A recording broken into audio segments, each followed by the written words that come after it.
Hey, so everyone, welcome to the AMATYC 2020 webinar series. This is our last webinar for the year. 'Tis the season for some Christmas math by myself and Sherry McCormick, both from Hopkinsville Community College in Kentucky. Hello, everyone. A couple disclaimers. The views expressed by the presenters are not necessarily the views of AMATYC, and any commercial products mentioned are not endorsed by AMATYC. And any movies or clips that we use are solely for educational purposes. McGraw-Hill has been the sponsor of the 2020 AMATYC series. And so now let me stop sharing this one. And before I share the other one, we just wanted to mention that what our goal was for today is not to talk about math policy or rules or placement or really even teaching pedagogy. It's been a long year. It's been a busy year for most of us. I'm not sure what the schedule is at your college, but if you're like Sherry and I, we're both ready to be done and have a break. So we just wanted to do a fun little webinar with some Christmas stuff, just so everyone can kind of kick back and relax. We're going to share some of the things we've used in class or some math that we've gotten from Christmas movies. And we'd ask if you all could think about it while we're presenting. If you've got a problem that maybe you use in class at Christmas time that you like to share with your students, or just some math that Christmas related math that you'd like, if we have time at the end, we'll give you the opportunity to share some of yours. You're always welcome to put stuff in the chat during the webinar, but if you have a good example you want to share, either tell us about or show us. I can promote you to a panelist so you can have audio and video capability. So just be thinking about that if you've got an or something you just want to share with the group. So let me share our PowerPoint. Okay, so, and Sherry, it's hard for me to monitor the chat while I'm presenting. So if you see something in the chat, just let me know. Okay. And I'll do the same when it's your turn. Okay, so just to start off, a few little things. I don't know if how well this shows up, but you can see the little Sierpinski gasket fractal Christmas tree there. Of course, I just found a couple of quick little memes, the ho ho ho meme, and our little Deck the Halls bar graph. So just a couple Christmas related graphs. Before we get into the math, I want to share this with you. This is something that I noticed a couple years ago in the end of the Rudolph the Red-Nosed Reindeer. Don't give it away, but in the chat, does anyone know what I'm about to share? Has anybody else caught this? Yeah, Christopher, I am recording this webinar and we will share the PowerPoint, all of our PowerPoints with everyone once the webinar is over. So yeah, we'll be happy to share. Does anyone know what this little scene from the end of Rudolph the Red-Nosed Reindeer refers to? Okay, so maybe not anybody. All right, so I found this, I noticed this when I was watching it a couple years ago, and I did go online and found a YouTube video. So give me just a moment, and I'm gonna share this with you. And you can share it with other people once you've seen it. So let me turn the speaker. This day is here, the most wonderful day of the year. A Jack in the Box wait for children to shout. Wake up! Don't you know that it's time to come out? Christmas Day is here, the most wonderful day of the year. Joy's galore, scattered on the floor. How would you like to be a bird that can't fly? I can only fly. The most wonderful day of the year. Scattered on the floor. There's no room for.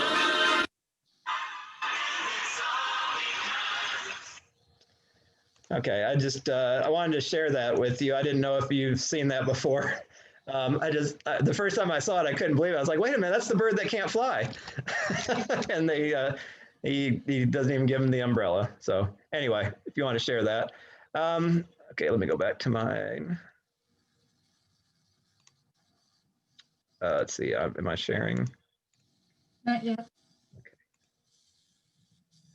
Okay, so then I wanted to share with you a couple times where I use examples from Christmas movies in class.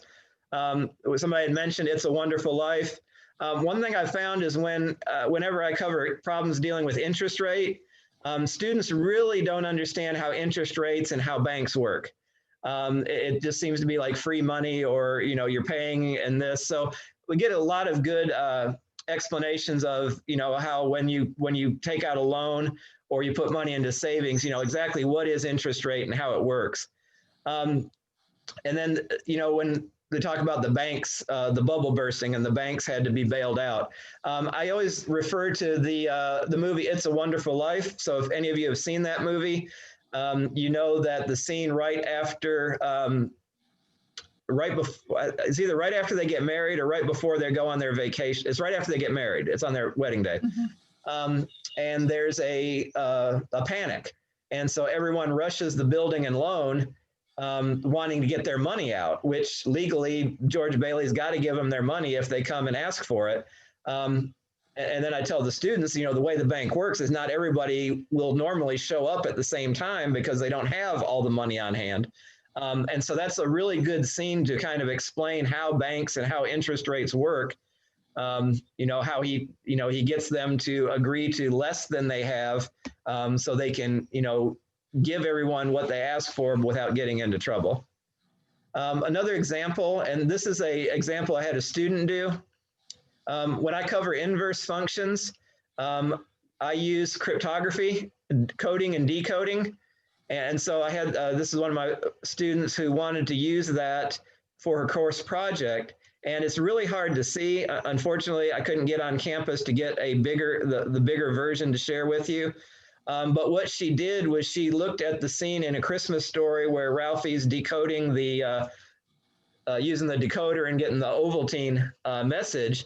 And she wondered, if that was set up kind of like the problems we did in class. So she was able to pause it and kind of match letters to numbers and decoding. And it's hard to see here, but in the graph, you can see that's not a really straight line, which means the decoding, the coding pattern that they used for that, it wasn't just a nice simple linear function. And I thought that was clever that she tried to analyze it and see if she could find the formula that they used to code the message in Christmas Story. Now this one, I had a student this semester do this for his course project.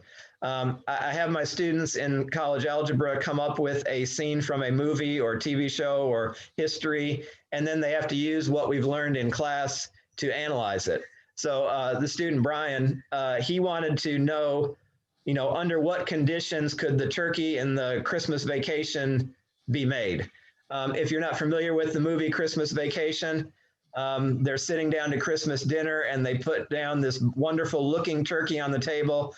But when they cut into it, it's completely all dried out, even though it looks nice on the outside. So what he wanted to do is do a little experiment and see, what conditions would it take to make a turkey like that? And if it was even possible, or they just, did it for the movie. And I'm not going to go through all the calculations. As I said, we'll share the PowerPoint. But he went through he said it looked like an 18-pound turkey, and he looked up about how long you should cook a turkey like that, and figured out the kind of the warming rate, but the cooling rate, because we called it the cooling rate formula, but basically the warming rate for the turkey. And then he had some more information, about the water content. He said a raw chicken is about 66% water. A cooked chicken is 60%. And he couldn't find the information for a turkey, but he said it should be something similar.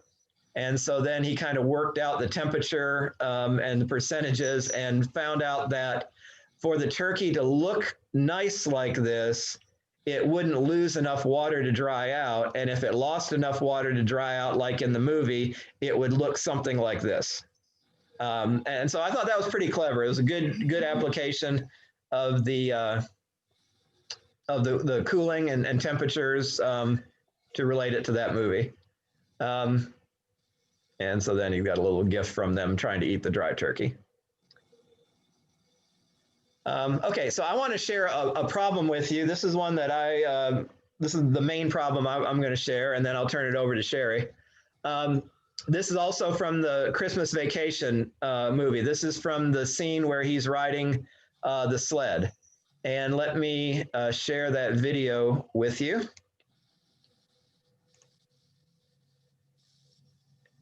And I will skip ahead because I don't want to take too much time on this. Okay, so for those, again, not familiar with the Christmas Vacation movie, Clark, the character here, works at a factory where he works with chemicals and stuff. And so one of the things he says was they have this new varnish at his place that's supposed to make, for like nonstick cooking. So he brings some of it to put on his sled when he goes sledding. And let me skip ahead and we'll just watch a piece of this.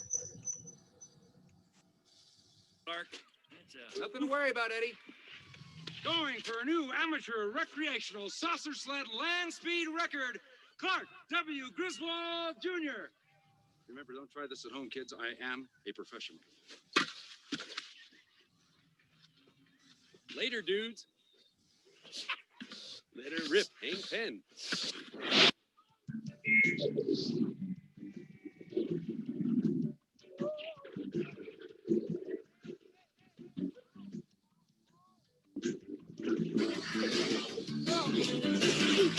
Hey!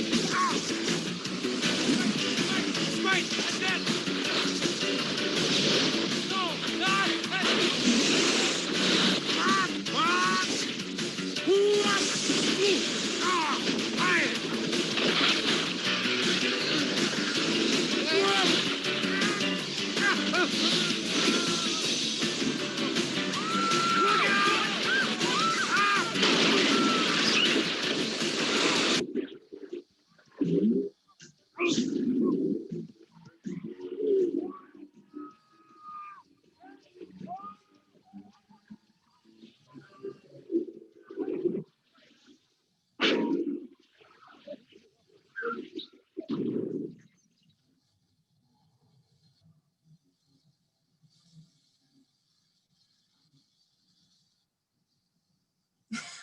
Okay, so hopefully you were able to watch that.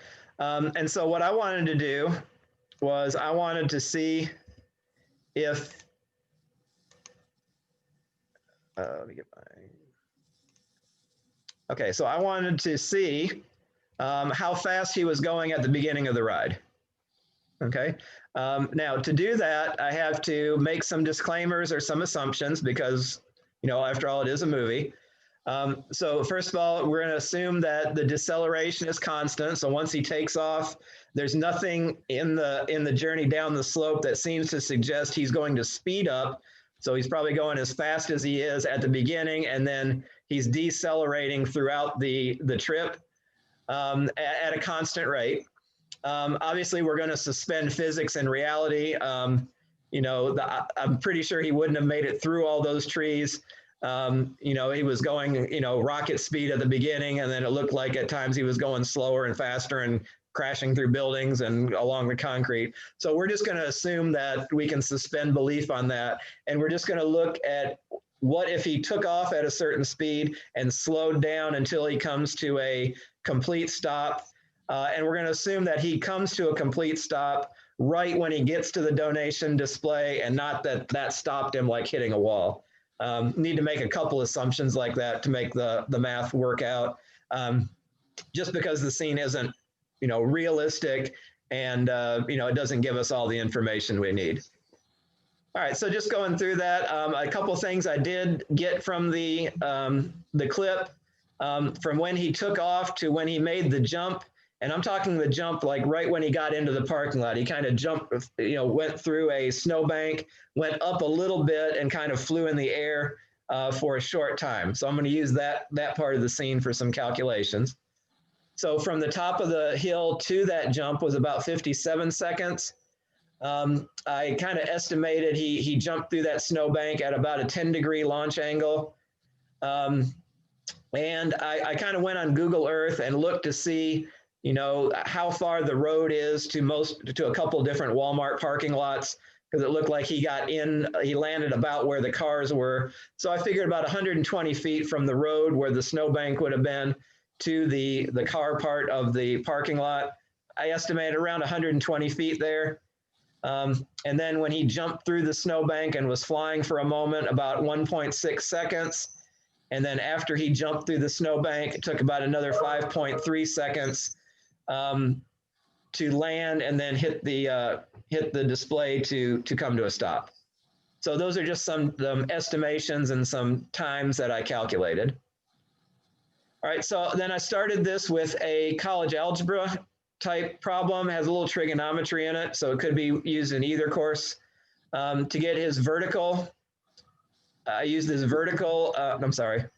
his horizontal distance of 120 feet with the angle and the time to come up with a speed at that point of about 76 feet per second.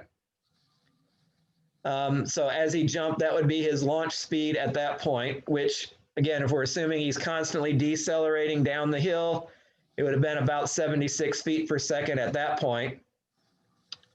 And so from there, I said it was about another 5.3 seconds from that point until he came to a stop.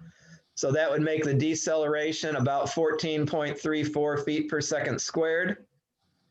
Integrate the deceleration to get the velocity formula, 14.34 t. And then to integrate, do a couple integrations here to get the distance he traveled. So if we integrate the velocity from 0 to 5.3 or 5.3 down to 0, from when he jumped in the snowbank to when he stopped was about 200 feet. And again, I went on to Google Earth, and that seemed about right because the display was kind of in front of the store. And so most of the Walmarts that were set up kind of like that, about 200 feet from the road to the store. So it's within reason.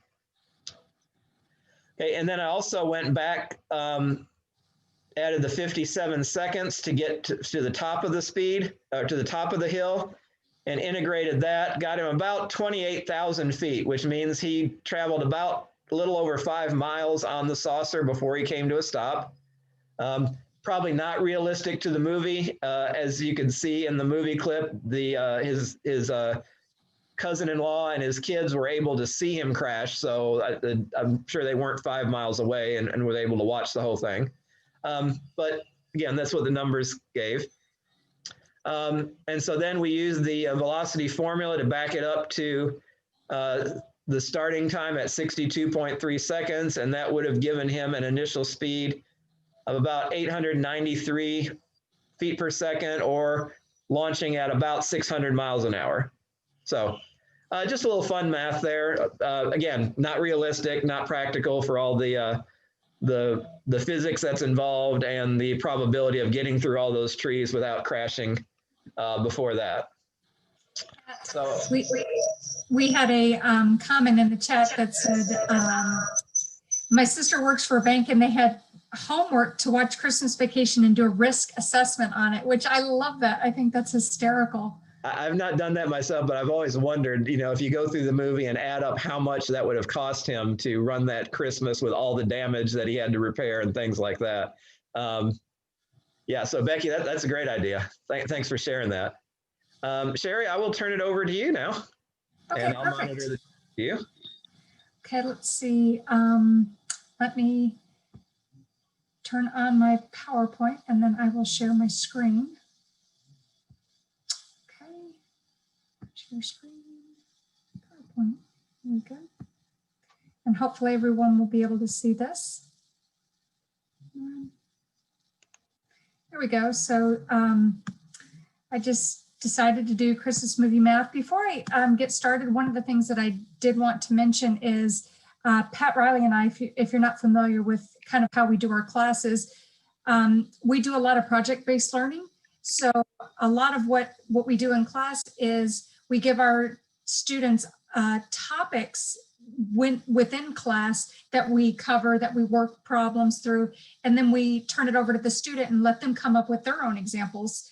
So some of this is based off of kind of that concept. So my first is from, I believe it's my trigonometry class, and it was based off the movie Elf. So what the student did is they took Elf, and I guess he had traveled around several different places in New York City. So he went to the Empire State Building, to Macy's, and the world's best coffee shop. And so what the student did is they triangulated those 3 points on Google Map, and then they superimposed that on Desmos, which is really simple. If you haven't used Desmos, I really encourage you. It's phenomenal. And then I had the students go back to college algebra skills and calculate their linear equations for each of their pieces. And then what they had to do is they had to take the distances between each, calculate using law of cosines, law of sines, to find the angle between each of those locations. Sometimes the students, what they'll do is they'll actually put, which you'll see here in another slide, what these angles are. And I want to make one disclaimer. The examples that I'm showing aren't necessarily correct. Sometimes the students did a really good job, but they made some mistakes on the math, but I thought, hey, I'm still going to show them because I do use these as examples for the next class, and I will have them find maybe mistakes that students made on their projects. But I like these examples, so that's why I'm showing them. So excuse if there's any incorrect math. They know what grade they made. That's why I didn't put names on these. Anyway, and the students, I do encourage them to use Google Maps to help them do some of these triangulations. Sometimes they use different cities. Sometimes they use different points on the map. Here was another from the movie Elf. I guess Santa's sleigh had fallen downwards, and there was a little girl that was about 300 meters away. And I guess she picked the angle of elevation to be 60 degrees. And so they were wanting to know at what rate is the sleigh descending in meters per second. Okay. So the student set up the equation, set up all of their problems, and sorry, it's kind of hard for me to see because our picture's in the way. But they were calculating the rate at which the sled was descending down this, I guess there was a part in the movie, it's been a while since I've seen the movie Elf, where they do the descending. But this was also based on a problem that we had within our course. Another thing that we do in our class is I have them do different things like calculate the distance between a city and the equator. What this student did is they took the radius of the Earth, and they say it makes one revolution every 24 hours to deliver all of Santa's presents. And they wanted to know what is the linear speed of a point on its equator in miles per hour. So they do some of the math to figure out that the linear speed was 1,037 miles per hour.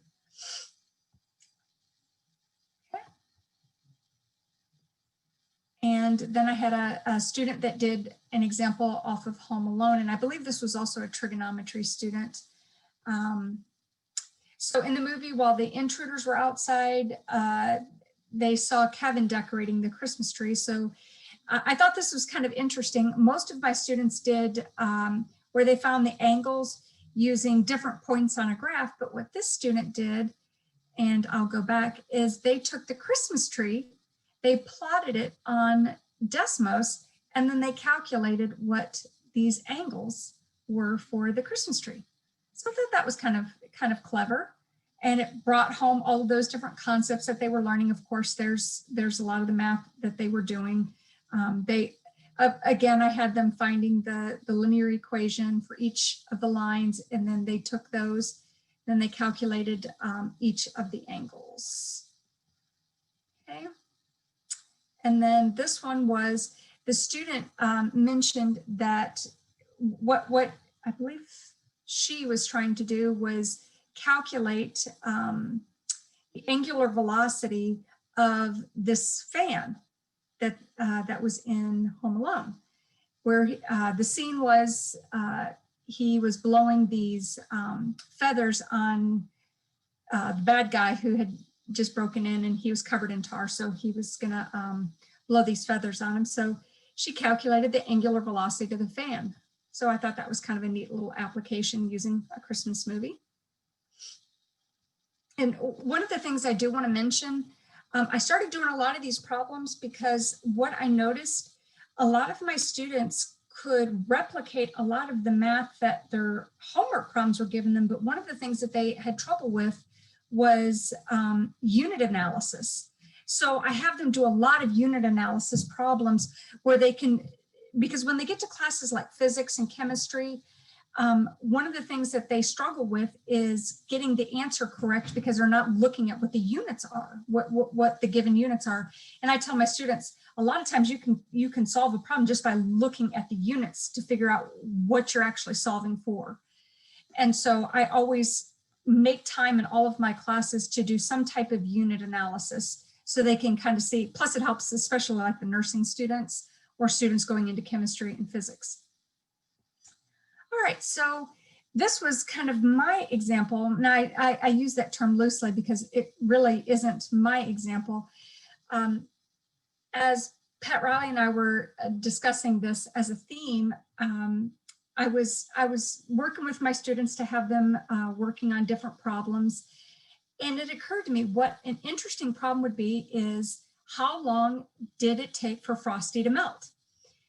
And so I started looking up thinking, you know, this would be a relatively easy formula. And it turns out it gets into thermodynamics, which I'm not really quite qualified to speak on.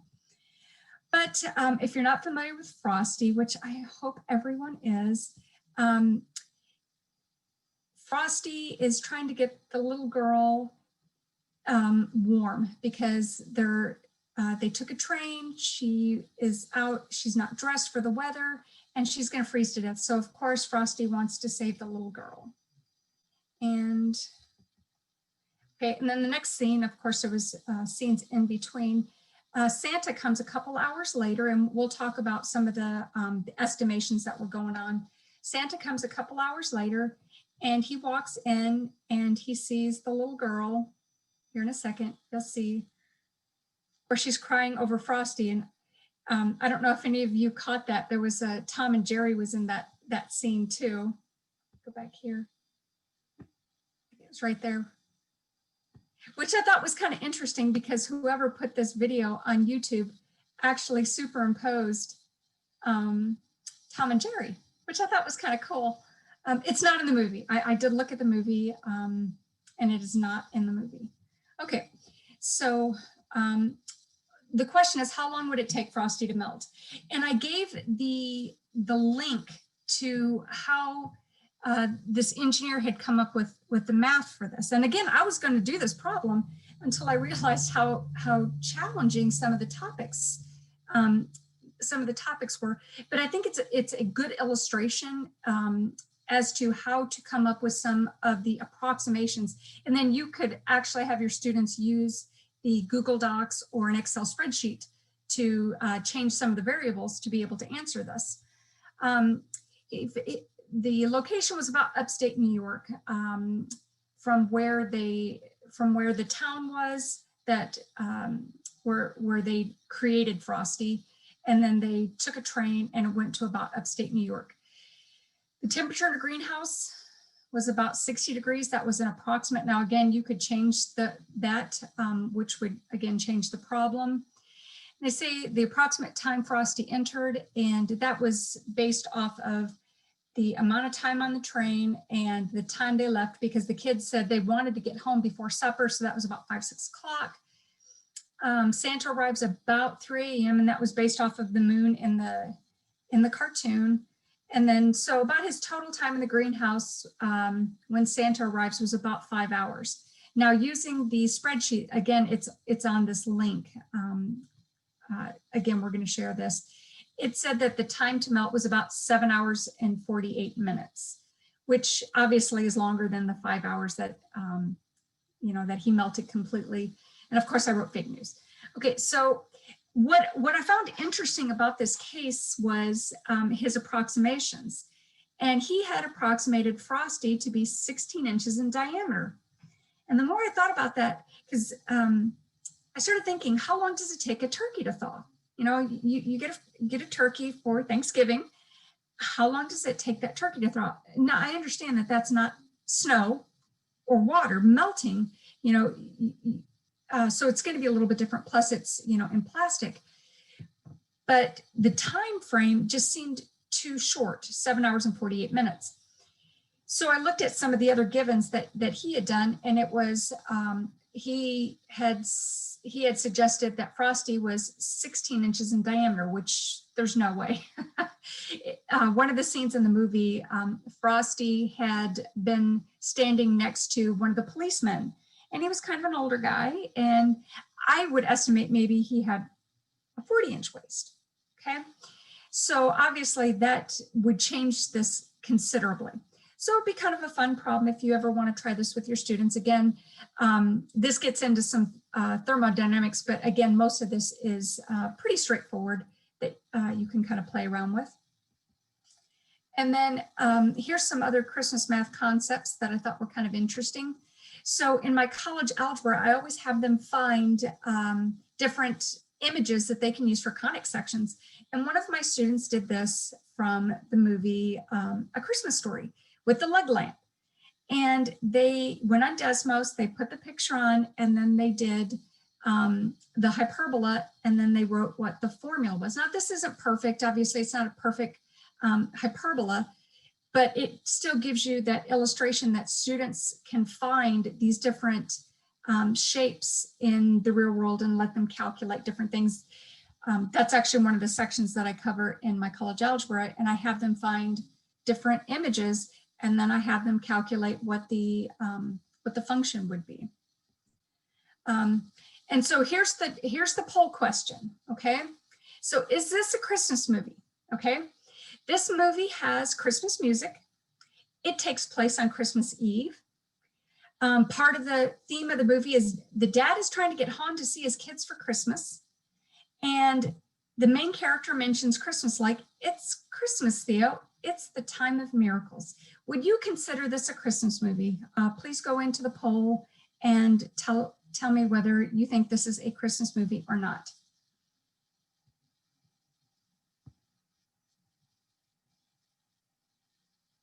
I don't know, can you see the results, Pat?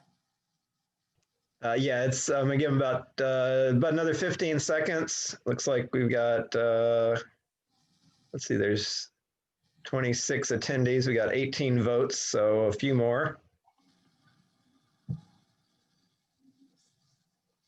All right, last call if anyone wants to participate. All right, so here are the results. All right. Yes. Sherry, you can't see, I don't know if you can see the chat now, but yes. Go ahead and give the punchline. Okay, so the reason I ask is every year this comes up on whether Die Hard is a Christmas movie, and my argument is yes, it is. So, sticking with the theme of Christmas movies, I have a Die Hard theme for you. There we go. So this is, I'll set up the theme, or I'll set up the story because you can't really tell from the picture. So if you've never seen the movie Die Hard, this man is flying home to see his kids for Christmas, and he goes to where his wife works, and terrorists take over this Nakatomi Plaza. Okay, so this big tall building, and what they're really after is they're just thieves, okay? Well, toward the end of the movie, and I hope I'm not giving anything away, so spoiler alert, the bad guy, Hans Gruber, is fighting with the main character, and as they're fighting, the main character grabs onto the main character's wife's arm and then grabs a hold of her watch. So here's what happens in the movie. They let go of the watch, and here Hans Gruber falls.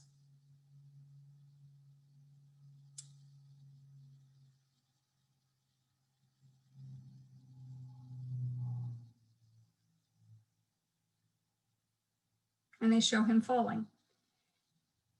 Now here's something interesting, fun fact about this movie is that scene right here where he looks really surprised. When they were filming this, and I love these little quirky fun facts, he knew that he was supposed to look surprised when he goes to fall. Well, they said, okay, on the count of 3. Well, they didn't count down to 3. They counted to like 1 and then released him.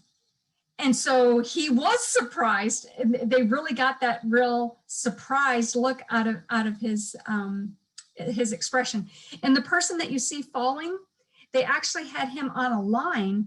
That was a real person that they had on a line, and they had, I believe they blued out the background so they could show in slow motion him falling. So I thought that was just kind of interesting. Anyway, the question is, how long does it take Hans Gruber to fall?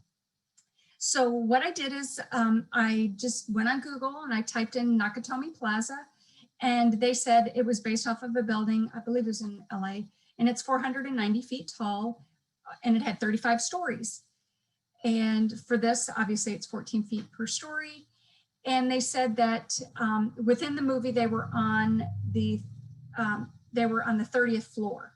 Okay, now I guess I probably should have subtracted 1 because most buildings, they don't have a floor 13. So that was probably the 29th floor, which I didn't think about until just now. Anyway, using the falling objects formula, we end up with about 5.1 seconds, which because they slowed down the film, it works out pretty close to what the student or what his falling rate was. And I think that was the last slide, but one of the things that I wanted to mention here, and I'm not trying to insinuate our methods, but one of the things that I wanted to point out is every semester when we do these projects with students, I always get some type of a response from students. And I wanted to share a couple of these with you. The first one was this one. It says, thank you. Math and specifically algebra has always been one of my favorite subjects in school. So yay. Although before taking this class, I was completely unaware of the real life concepts that algebra can be applied to. Thank you for giving me the opportunity to learn more about this in such an effective way. So again, my students are still learning all of the techniques that they still need, whether they're going into calculus or they're going some other route, but they're able to have fun with some of this. Now I'm not, again, disclaimer, I think a couple of those slides that I showed you, some of the math was off. So, you know, not every student is gets all the concepts, but a lot of times they do well. And then this one, I had to laugh. In conclusion, this class was great. I only hope that my future professors are as good as you and can show real life examples of the work that is done in the classroom. I always ask myself why I would need to know these dumb math problems. However, after completing your class, I now know. Thank you again. Anyway, I thought that was kind of cute, and I did want to share that students really do like these projects. Sometimes they get a little frustrated because they don't know what they should do. But once they get going, they're phenomenal. They are absolutely phenomenal. Yeah, and I'll echo what Sherry says. I'm always amazed at the creativity of the problems they come up with. You know, I've been doing this for years, and I feel like I've covered, you know, all the good problems that can come out of a movie. And I was preparing this for the, you know, I was going to use Christmas Vacation for this, and the best thing I thought was the saucer scene, and I never considered using the cooling rate formula on the turkey. I mean, I just thought that was brilliant. So yeah, the students do really enjoy this type of being able to be creative, being able to kind of do it, take what they've learned and put it to good use. I want to show you one more example from a student, and then we'll open it up to any examples that you all would like to share. This is an example from my Intro to Statistics class this semester. They all had a course project talking about sampling and surveying. And so I gave them a project to do a Christmas related top 10 list. And they came up with some really good ideas. Some were pretty, the ones you would think, like, you know, Christmas dinner foods and stocking stuffers and movies and music. But I had some really creative ones. One was about the top Christmas songs as played on a ukulele. And I had to give one of my students a hard time because she wanted to do the top balloons in the Macy's Thanksgiving Day Parade, which is kind of the beginning of the Christmas season. And now, disclaimer, she's not native to the United States, and a lot of the people she polls wasn't either. So they tended to prefer the advertising characters. And she didn't put Snoopy on her list. And so when they had to meet with me on Zoom to present theirs, and before they got started, I just said, all right, we're going to have a problem with this one. And she knew what was coming. She started laughing. And so I moved my computer all around my house and showed all the different Peanuts related Christmas decorations that I have, because I've always liked Peanuts. So we got a good laugh, and she did a good project. But I want to share this one with you because this one just blew me away. And I'm going to play it. And hers was the, as you can see, the top 10 Christmas songs sung by Frank Sinatra. And I will just, oops, that's the wrong PowerPoint. Hold on.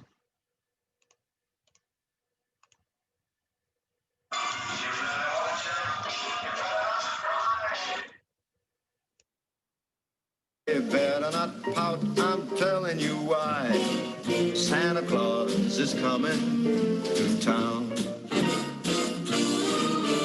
He's making a list, he's checking it twice. He's gonna find out who's naughty or nice. Santa Claus is coming to town.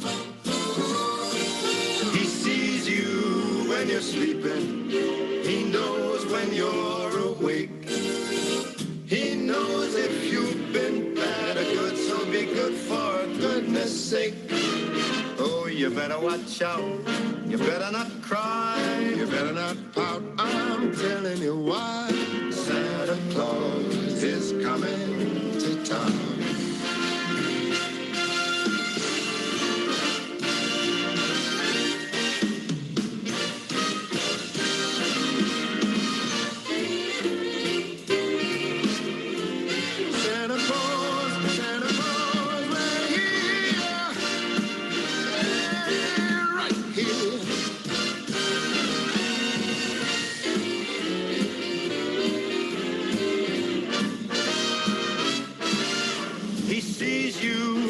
Sleeping, he knows when you're awake. He knows if you've been bad or good, so be good for goodness sake. You better watch out, you better not cry, you better not pout. I'm telling you why. Santa Claus is coming to town. Yes, he's on his way. On his way. He's got toys all over the sleigh. Santa Claus is coming to town. He's coming to town. Where'd you go?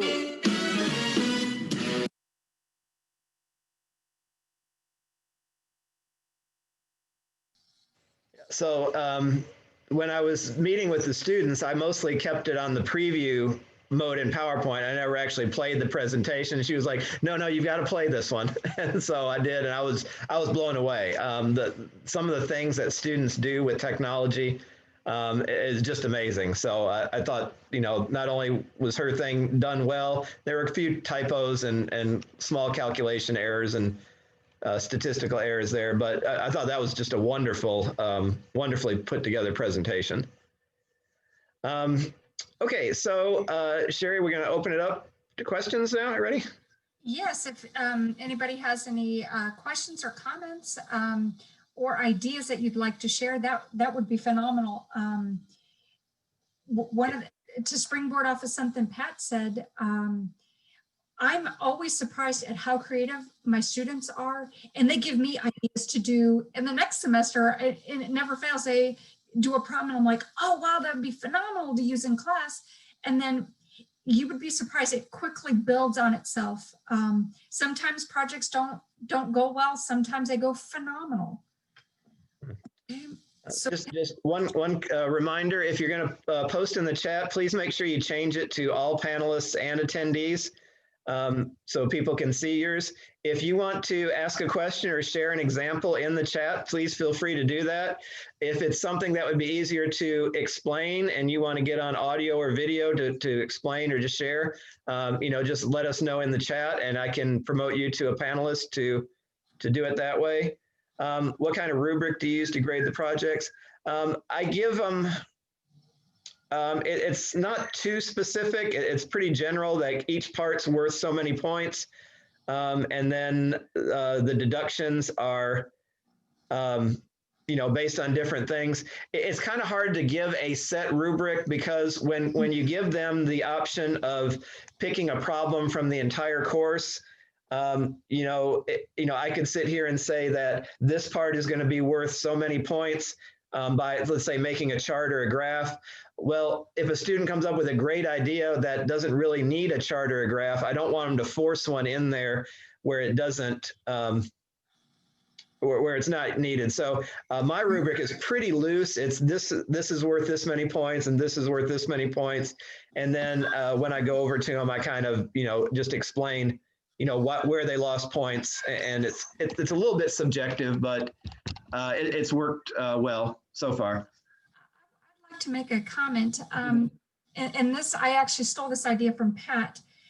I've never been a real big fan of the cooking shows, but I started watching some of the different cooking shows, and the whole idea of everybody in the room has these skills, okay?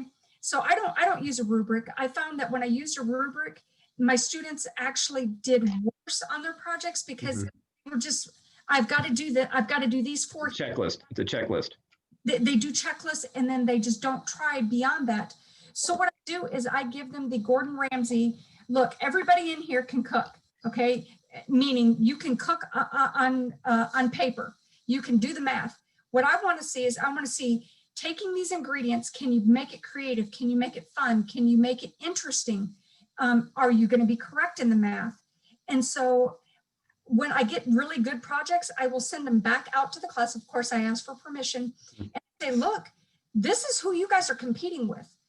And let them know, kind of like in the real world, just because you do everything technically okay, doesn't mean that you're going to be hired for the job or that you're going to get the promotion, because everybody should be able to do X, Y, and Z. I want to see, can you step it up? And it's amazing what students do. And I did want to answer one of the questions was about how long does it take to check for mathematical errors? It's interesting. At least I have found as you start going through these, you start picking up on where they make their mistakes. I keep a calculator handy. If it looks kind of odd to me, I'll quickly go through the calculation. I did a project with my trig students recently where they were doing polar equations based off of a Ferris wheel. So they had to pick a point on the Ferris wheel and then they had to calculate, they had to go from X, Y to R theta. And just quickly, I could look at it and tell where the, was their angle approximate? Was their radius approximate based off of, how they had it graphed? So it was really actually quite easy to grade. So I know, Pat, you do something similar. Yeah, I'd say once you start doing this, you can kind of get a feel for what the answer should be, ballpark it.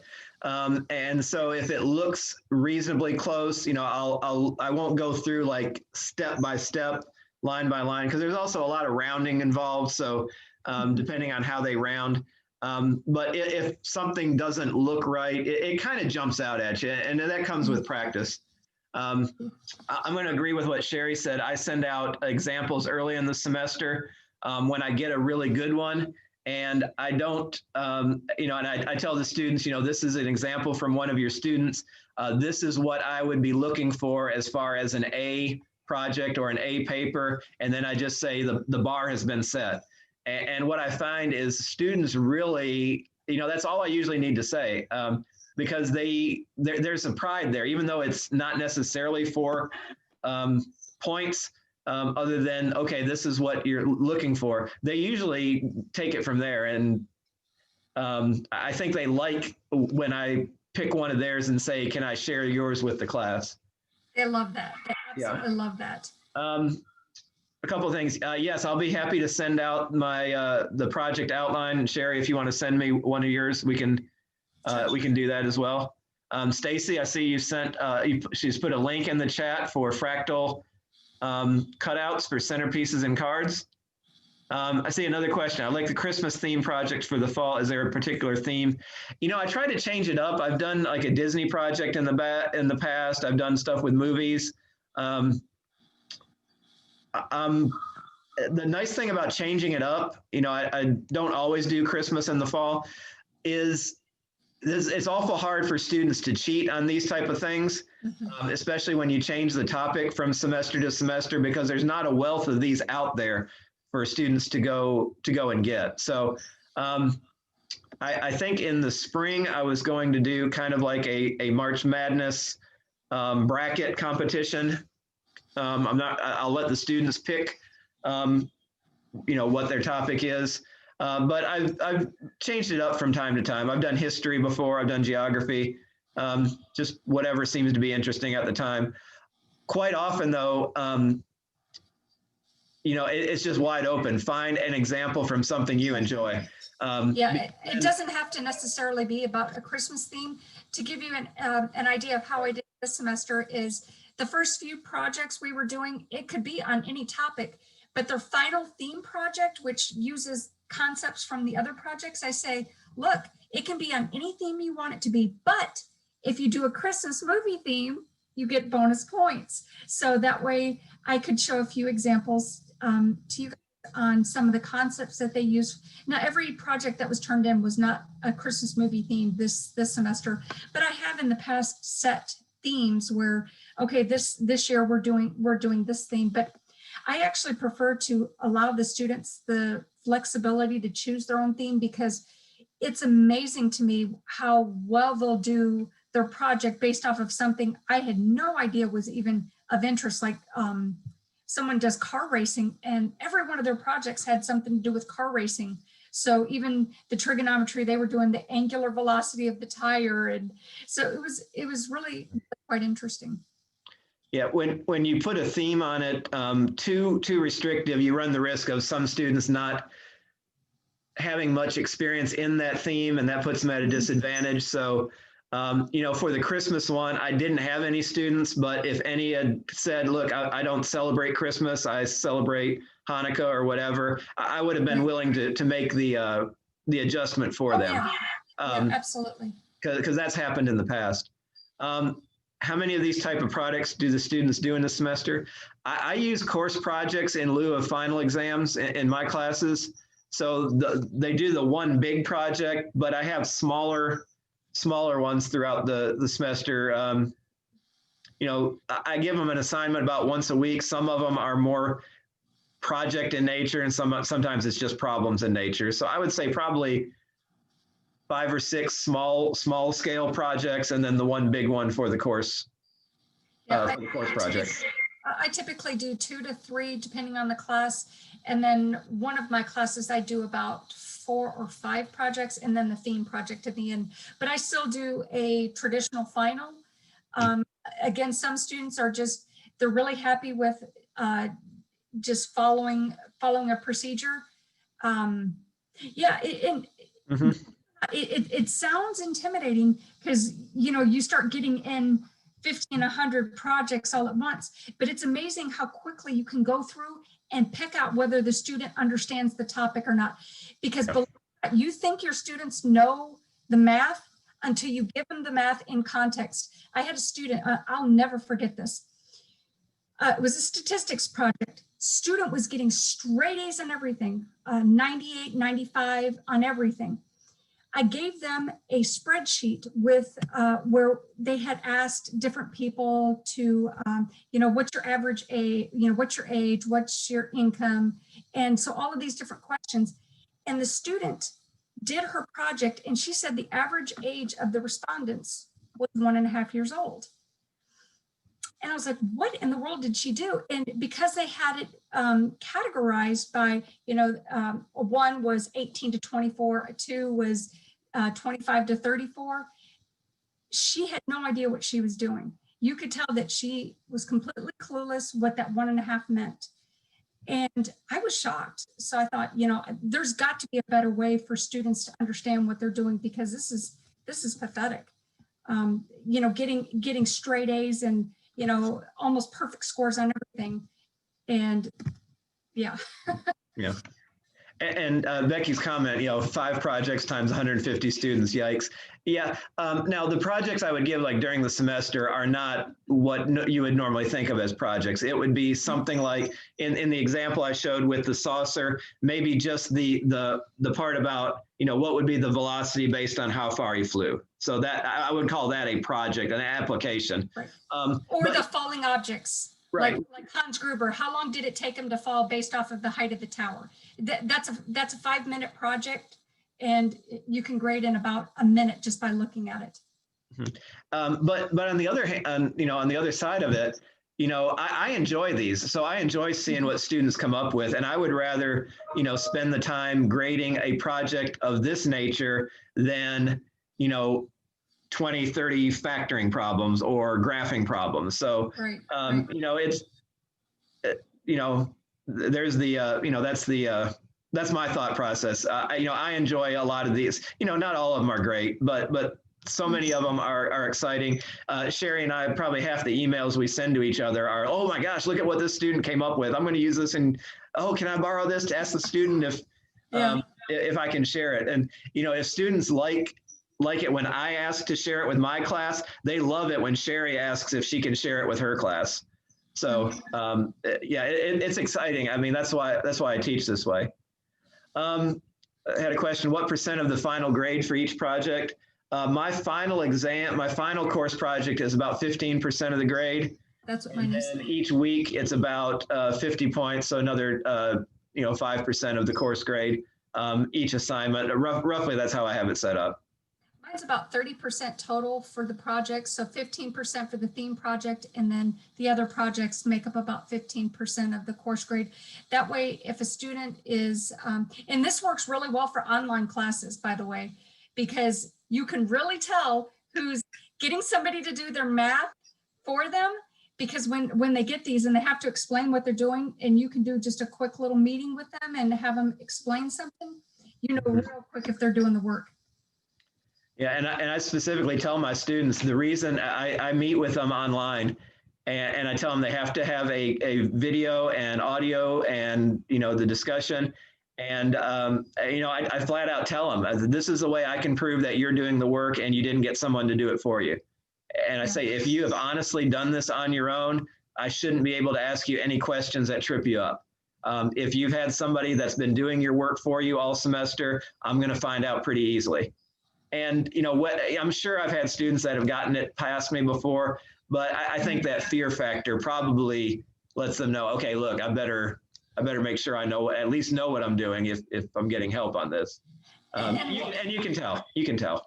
One other thing I'd like to mention really quickly is I've had students come into class, especially some of my older students, and they're really nervous because they're like, I don't know how to use PowerPoint. I don't know how to use Desmos. And they're really nervous. And it's always amazing to me. I always talk them off that cliff. And then at the end of the course, they're like, this was so phenomenal. They learned so many skills this way. Mhm. They're using PowerPoint, they're using Desmos, they're using Excel, or they're using some other type of spreadsheet or statistical software program.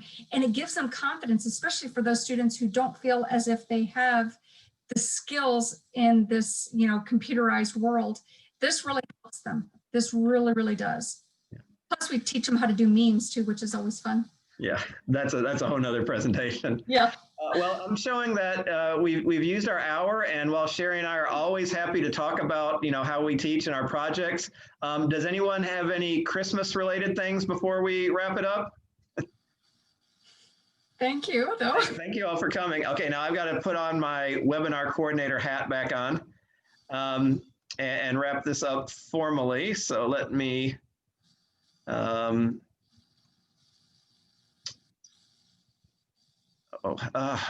Sorry, I'm not used to having two I'm used to only having one PowerPoint to deal with in a webinar. All right, so thank you all for participating. If you're not a member of AMATYC and would like to join, please consider being a member. We do have a Facebook site, so feel free, please look into that. I also know many of the regions, in fact, probably all the regions have their own Facebook page, so you might want to look into that with your regional president. The proceedings from the 2020 conference should be online at amatyc.org, and everyone cross their fingers for us to be able to meet in Phoenix next October. I think it's October next year for the AMATYC Conference 2021. We have plenty of webinars and traveling workshops coming up in 2021. I will try to get the recording and the materials sent out within the next couple of days. And then there's an evaluation for the webinar. Here's the QR code and the link, and I will put, so I can take this off the screen, I will put the link in the chat, and I'll also send it out with the materials. If you want a certificate of attendance for your professional development, there's a question in the evaluation to request that. And those of you that have been have attended other webinars this fall, I apologize, I am way behind on getting out certificates. So now that my semester classes are over, I will try to get on those. So thank you all for attending, everyone. I hope you were able to survive your semester in 2020 and have a wonderful holiday season, and hope to look to see you in more webinars in 2021. Yeah, happy holidays. And I have posted the evaluation link in the chat. I'll send you my PowerPoint. Yeah, and any directions that you want me to share. Okay. Okay, great. Well, I have to get off, so. Okay, thanks, Sherry.